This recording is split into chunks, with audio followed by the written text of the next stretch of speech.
अस्सलाम वालेकुम students, welcome back to my YouTube channel. तो लास्ट लेक्चर में हमने पढ़ा था about nephron, its structure and function. तो आज का जो हमारा लेक्चर है this is about functioning of the kidney. तो किडनी के फंक्शन के बारे में हमने पढ़ना है। तो किडनी का बेसिक जो फंक्शन है वो यही है, यूरिन फॉर्मेशन का। तो हमने बस यही देखना है कि किडनी यूरिन फॉर्मेशन कैसे करता है, कैसे होती है।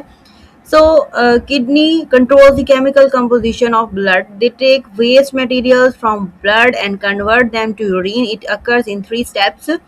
सो यहाँ से है कि जो किडनी है वो ब्लड को फिल्टर कैसे करता है, यूरिन कैसे बनाता है, या जो ब्लड के अंदर जो सॉल्ट और वाटर की कंपोजिशन है उसको कैसे मेंटेन रखता है। तो यहाँ से क्वेश्चन बनता है, तो वो कैसे करेगा, वो केमिकल कंपोजिशन ऑफ ब्लड को जो है वो क्या करता है, कंट्रोल कैसे कर रहा है कि वो उसके जो ब्लड के अंदर वेस्ट मटेरियल्स होते हैं उसको वो रिमूव करवा देता है एंड उन सारे वेस्ट मटेरियल्स को कन्वर्ट करवा देता है यूरिन के अंदर, और उस यूरिन के जरिए जो वेस्ट मटेरियल्स होते हैं वो बॉडी से बाहर निकल जाते हैं। तो इस तरीके से जो ब्लड की केमिकल कंपोजिशन है वो कंट्रोल हो जाती है। ठीक है, तो जो किडनी की फंक्शनिंग है वो बेसिकली 3 स्टेप्स में कंप्लीट होती है। पहला स्टेप है हमारे पास pressure filtration, number 2 is reabsorption and number 3 is tubular secretion. तो हम इन तीनों के बारे में जो है वो कम्प्लीटली जो है वो डिटेल पढ़ेंगे। सो यहाँ से इसकी डायग्राम दिखाई हुई है। ठीक है, हमने नेफ्रॉन बनाना है और उसके अंदर से हमने इन तीनों स्टेप्स को जो है वो मेंशन करना है, शो करवाना है कि फिल्ट्रेशन कैसे होती है, रीअब्जॉर्प्शन कैसे होती है एंड सिक्रेशन यानी कि ट्यूबुलर सिक्रेशन का क्या काम होता है। So let's start our lecture. Pressure filtration का मतलब क्या है, blood enters kidney through a renal artery के जरिए ब्लड जो है किडनी में दाखिल होता है। The artery divides into many arteries, artery जो है डिवाइड होकर छोटी छोटी आर्टरीज बनाती है। These arterioles divide into the capillaries of glomerulus। फिर ये जो arterioles हैं वो मजीद डिवाइड होती हैं और छोटी छोटी कैपिलरीज बनाती हैं, और कैपिलरीज का एक नेटवर्क मिलकर क्या बना देता है, ग्लोमेरुलस बना देता है। सो दिस इज सो आगे जो है वो ग्लोमेरुलस हमने पढ़ा था नेफ्रॉन के स्ट्रक्चर के अंदर। ठीक है, तो ग्लोमेरुलस बन जाता है, उसके अंदर क्या है मौजूद है, ब्लड मौजूद है जिसके अंदर वेस्ट मटेरियल्स भी हैं। तो अब इस ग्लोमेरुलस से उस ब्लड को क्या किया जाएगा, फिल्टर किया जाएगा, और फिल्टर करके वो कहाँ पर आ जाएगा, जो कि उसके ऊपर एक स्ट्रक्चर मौजूद था cup shaped, that is women capsule. ये ग्लोमेरुलस है। ठीक है, देन उसके बाद यहाँ से ये जो है इसके ऊपर बुमेन कैप्सूल मौजूद है। ग्लोमेरुलस की कैपिलरीज में ब्लड प्रेशर बहुत ही ज़्यादा होता है। इसी ब्लड प्रेशर की वजह से जो वेस्ट मटेरियल्स होते हैं, जो एक्स्ट्रा वाटर होता है, वो इस ग्लोमेरुलस से या इस कैपिलरी से निकल कर बाहर आ जाता है, किसमें, इस बुमेन कैप्सूल में। ठीक है, ब्लड जो है वो नहीं आता, यानी कि ब्लड सेल्स नहीं आते हैं। क्यों? क्योंकि उनका साइज जो है वो बहुत ज़्यादा बड़ा होता है। जो ग्लोमेरुलस की कैपिलरीज हैं वो पोरस होती हैं। ठीक है, तो यहाँ से इसी वजह से जो है वो इसका जो फिल्ट्रेशन का अमल है वो यहाँ से हो रहा होता है। When blood reach glomerulus, it's pressure is very high. जब ग्लोमेरुलस में जाता है, मतलब ये बहुत ज़्यादा बारीक होती जाती है ना, तो जितनी बारीक कैपिलरीज होती हैं वहाँ पर ब्लड का प्रेशर बहुत उतना ही ज़्यादा होता है। So it's a fixed rule where क्या है, area is small and pressure will be high. So many small molecules, water, salt, glucose and urea move out of the glomerulus। तो इसके अंदर जितना भी वेस्ट मटेरियल होता है, वेस्ट मटेरियल के अलावा भी जो जरूरी चीज़ें होती हैं वो भी जो है वो आ जाती हैं, जो कि छोटी छोटी होती हैं, small molecules like water, salt, glucose and urea. तो वो सारे ब्लड में से निकल कर कहाँ पर आ जाते हैं, वुमेन कैप्सूल में आ जाते हैं, उस हाई ब्लड प्रेशर की वजह से। These materials enter Bowman capsule. This step is called pressure filtration। Bowman capsule में आ गए, फिल्टर होके इस स्टेप को हम प्रेशर फिल्ट्रेशन कहते हैं। और वो जो चीज़ें, वो जो स्मॉल मॉलिक्यूल्स आए हैं, वो जो वेस्ट मटेरियल आया है ग्लोमेरुलस से वुमेन कैप्सूल में, उसको हम ग्लोमेरुलर फिल्ट्रेट कहते हैं। क्या कहते हैं?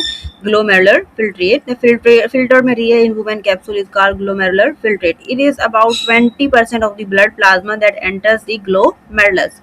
तकरीबन जो ब्लड है, जो हमारे ब्लड प्लाज्मा का जो 20% पार्ट है वो के किस में आ जाता है, मतलब ग्लोमेरुलस में जितना भी ब्लड होता है उसका तकरीबन 20% जो पार्ट है वो कहाँ पर आ जाता है, वुमेन कैप्सूल में फिल्टर होके आ जाता है। This is called the pressure filtration.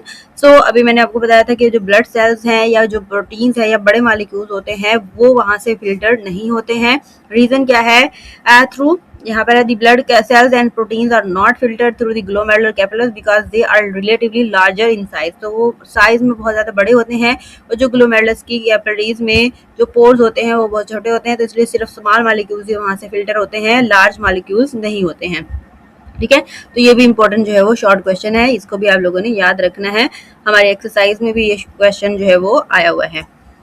तो इसके बाद है रीअब्जॉर्प्शन। ठीक है, मतलब यहाँ से तो फिल्टर कर दिया सारी चीजें जितनी भी थी फालतू, वो सारी की सारी ब्लड से निकलकर ग्लोमेरुलर जो है कैपिलरी, ग्लोमेरुलर कैपिलरी से निकलकर वुमेन कैप्सूल में आ गई हैं। बट अब ये सारी चीजें तो बॉडी से बाहर नहीं निकालनी है। ठीक है, तकरीबन 20% part of our blood plasma जो है वो यहाँ से निकल गया है। तो अब इसमें से जो चीजें एक्स्ट्रा होती हैं उनको वापस से रीअब्सॉर्ब भी किया जाता है। ठीक है, रीअब्सॉर्प्शन का अमल यहाँ पर होता है।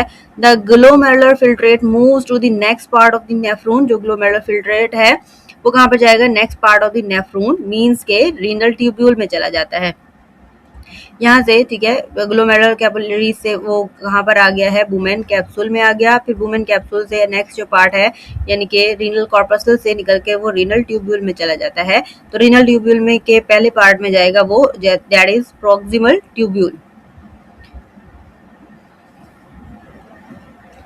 प्रॉक्सिमल ट्यूब्यूल में क्या होगा इसके साथ? The renal many useful materials are reabsorbed from the glomerular filter into the blood capillary surrounding the renal tubule. ठीक है, तो हमने यहाँ पर देखा था कि इस पूरे नेफ्रॉन के जो है ब्लड कैपिलरीज होती हैं, इन्हीं ब्लड कैपिलरीज से क्या किया जाता है? रीनल ट्यूब्यूल में जो वेस्ट मटेरियल आ गया है उनको रीअब्सॉर्ब किया जाता है किसके अंदर? इन ब्लड कैपिलरीज के अंदर। मतलब वहां से दोबारा ब्लड के अंदर जो है वो भेज दिया जाएगा, क्योंकि बहुत सारी इंपॉर्टेंट चीजें भी होती हैं, इतना ज्यादा जो है वो वेस्ट बॉडी से बाहर नहीं निकालना होता।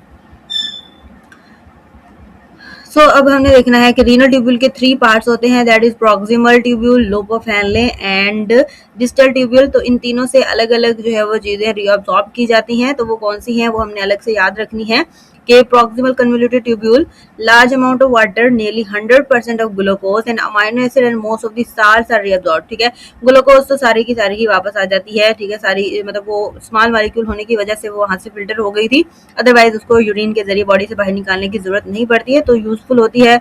और बहुत सारे अमाइनो एसिड भी, ठीक है, अमाइनो एसिड को भी निकालने की जरूरत नहीं पड़ती है। ठीक है, क्योंकि उनको प्रोटीन बनाने के लिए यूज किया जाता है। तो इस तरीके से जो जितने भी 100% जो अमाइनो एसिड है, प्रोटीन्स हैं, ठीक है, वो प्रोटीन तो जाती नहीं है ना, अमाइनो एसिड और ग्लूकोज को वापस रीअब्सॉर्ब कर लिया जाता है। So some water is reabsorbed from descending limb of the lobe of Henle and large amount of salts. So यहाँ पर है descending and ascending limb। यहाँ से देखें डिसेंडिंग, ठीक है, ये हमारे पास U shape loop of Henle है। ठीक है, यहाँ से अगर हम देखें वुमेन कैप्सूल से तो ये नीचे की तरफ पार्ट जा रहा है, तो इसको हम डिसेंडिंग लूप ऑफ हैनले कहते हैं। और ये पार्ट जो कि ऊपर की तरफ जा रहा है इसको हम ascending limb of loop of Henle कहते हैं। तो जो नीचे जा रहा है, नीचे की तरफ जा रहा है, डिसेंडिंग लूप है, इससे जो है वो बहुत ज्यादा वाटर को रीअब्सॉर्ब किया जाता है। ठीक है, दोनों डिसेंडिंग लोब से वाटर रीअब्सॉर्ब किया जाता है, और जो हमारे पास असेंडिंग लोब ऑफ हैनले है उससे जो है वो बहुत ज्यादा साल्ट को जो है वो रीअब्सॉर्ब किया जाता है। तो ये भी इंपॉर्टेंट टर्म्स हैं, इंपॉर्टेंट पॉइंट्स हैं एमसीक्यूज के पॉइंट ऑफ व्यू से, कि जो डिसेंडिंग लोब है मतलब जो नीचे जा रहा है पार्ट, नीचे की तरफ जा रहा है, उससे क्या रीअब्सॉर्ब होगा? वाटर। ठीक है, वाटर को रीअब्सॉर्ब किया जाएगा इस कैपिलरी के अंदर, और जो ऊपर की तरफ जा रहा है, ठीक है, उससे जो है वो साल्ट्स को जो है वो रीअब्सॉर्ब किया जाएगा। क्लियर? देन उसके बाद है हमारे पास डिस्टल ट्यूब्यूल बच गई है। Some water is also reabsorb from distal convoluted tubule. तो लास्ट में जो डिस्टल ट्यूब्यूल बच गया है, अगर और भी ज्यादा इजाफी वाटर है इसके अंदर तो उसको वहां से रीअब्सॉर्ब कर लिया जाता है। ठीक है, देन उसके बाद बच गए बाकी सारी चीजें जो है वो कहाँ पर चली जाएगी? कलेक्टिंग ट्यूब्यूल में। यहाँ से भी जो है वो वाटर को रीअब्सॉर्ब किया जाता है। ठीक है, तकरीबन यहाँ से आप लोगों ने ये पॉइंट याद रखने हैं। प्रॉक्सिमल ट्यूब्यूल से जो है वो ज्यादातर ग्लूकोज, अमाइनो एसिड और साल्ट को रीअब्सॉर्ब किया जाता है। लोब ऑफ हैनले, ठीक है, नीचे जो जा रहा है उससे पानी को रीअब्सॉर्ब किया जाता है, जो ऊपर जा रहा है उसको उससे साल्ट को रीअब्सॉर्ब किया जाता है, और जो डिस्टल ट्यूब्यूल है वहां से भी वाटर को रीअब्सॉर्ब किया जाता है। ठीक है, तो ये सारा जो था हमारे पास रीअब्सॉर्प्शन के बारे में था। तो यहाँ से अगर हम एक एस्टिमेट लगाएं, अंदाजा लगाएं, तो तकरीबन 90% जो ग्लोमेरुलर फिल्ट्रेट था उसको वापस रीअब्सॉर्ब कर लिया जाता है। देन उसके बाद है tubular secretion. When useful materials are reabsorbed into blood, some of the remaining waste present in the blood are secreted from blood capillaries to renal tubule. Means कि जब रीअब्जॉर्प्शन का अमल हो रहा होता है यहाँ से, तो कुछ जो है वो क्या किया जाता है, जो यहाँ से जो ब्लड कैपिलरीज हैं उनके अंदर भी कुछ और वेस्ट मटेरियल अगर होगा तो वो भी क्या करेंगे, उसको यहाँ से इस ट्यूब्यूल, रीनल ट्यूब्यूल में जो है वो डाल देते हैं। ठीक है, तो उस अमल को हम क्या कहते हैं? ट्यूबुलर सिक्रेशन कहते हैं। It is an active transport process and is called tubular secretion. तो ये एक एक्टिव ट्रांसपोर्ट है, यहाँ से कुछ आइंस वगैरह या कुछ हार्मोन्स वगैरह जो है वो इसके अंदर ऐड किए जाते हैं इन रीनल ट्यूब्यूल के अंदर। तो इसको इस अमल को हम क्या कहते हैं, ट्यूबुलर सिक्रेशन कहते हैं। After reabsorption and tubular secretion, ठीक है, जब ये सारा काम हो जाता है, the filtrate in the renal tubule is known as urine. तो वो जो बाकी फिल्ट्रेट बच गया है वो क्या बन जाता है, यूरिन बन जाता है। Urine from all nephrons move to the renal pelvis, ठीक है, जितने भी यूरिन है जितना भी यूरिन होता है सारे नेफ्रॉन से वो इकट्ठा होकर कलेक्टिंग डक्ट में आ रहा है। कलेक्टिंग डक्ट कहाँ पर जाती हैं, रीनल पेल्विस में। The renal pelvis from renal pelvis, urine move to the urinary bladder via ureter. Here it is stored. When the urinary bladder is filled, urine is passed out through urethra. So एक complete जो है वो journey बताई हुई है urine की, ठीक है। नेफ्रॉन से कहाँ पर जाएगा वो कलेक्टिंग डक्ट से रीनल पेल्विस में जाएगा, रीनल पेल्विस से वो जाएगा यूरेटर में, यूरेटर से जाएगा यूरिनरी ब्लेडर में, यूरिनरी ब्लेडर से जाएगा वो यूरेथ्रा में, एंड यूरेथ्रा से कहाँ पर चला जाएगा, आउटसाइड दी बॉडी, ठीक है। So it's all about the functioning of kidney, ठीक है। किडनी का हम कंप्लीट फंक्शन पढ़ चुके हैं। दिस इज लॉन्ग क्वेश्चन, ठीक है। फंक्शनिंग ऑफ किडनी आ जाता है तो आपने ये तीनों स्टेप्स लिखने हैं और इसकी ये डायग्राम बनानी है। यहाँ से आप इसको मेंशन करेंगे कहाँ पर रीअब्जॉर्प्शन हो रही है, कहाँ पर फिल्ट्रेशन हो रही है और कहाँ पर ट्यूबुलर सिक्रेशन हो रही है। तो इस चीज़ को आप लोगों ने मेंशन कर देना है, ठीक है। अगर सिर्फ फंक्शनिंग ऑफ किडनी पूछ रहे हैं तो आप तीनों स्टेप्स लिखेंगे। अगर वो स्पेसिफाई कर देते हैं कि आपने कौन कौन से स्टेप्स लिखने हैं, मींस कि अगर वो कहेंगे प्रेशर फिल्ट्रेशन लिखना है या रीअब्जॉर्प्शन लिखना है तो आप इन्हीं दो के बारे में लिखेंगे, ठीक है। तो हमारी एक्सरसाइज में जो क्वेश्चन है सो उन्होंने ट्यूबुलर सिक्रेशन का अलग से लॉन्ग क्वेश्चन बनाया हुआ है, ठीक है। तो आप लोगों ने जो है वो इस तरीके से ही ट्यूबुलर सिक्रेशन लिखनी है। सबसे पहले आप किडनी की जो है फंक्शन लिखेंगे, ठीक है। लेबल नाम तीनों स्टेप्स के लिखेंगे, लेकिन एक्सप्लेन आप किसको करेंगे, सिर्फ ट्यूबुलर सिक्रेशन को। ये सारा जो है वो लिख देंगे एंड ये सारी डायग्राम बना देंगे, ठीक है। तो आज का लेक्चर हमारा हम यहीं पर एंड करते हैं। मिलते हैं आप लोगों से नेक्स्ट लेक्चर में, that will be about our role of kidney in osmoregulation. तो ये एक्सक्रीशन के साथ साथ हमारी किडनी का रोल जो है वो ऑस्मो रेगुलेशन में भी होता है। मींस कि हमारे बॉडी में वाटर की कंसंट्रेशन को कंट्रोल करना भी किडनी का ही काम होता है, कि अगर पानी ज़्यादा है कम है तो वो किस तरीके से करती है, ये हम पढ़ेंगे नेक्स्ट लेक्चर में। तब तक के लिए अल्लाह हाफिज़, मिलते हैं आप लोगों से नेक्स्ट लेक्चर में।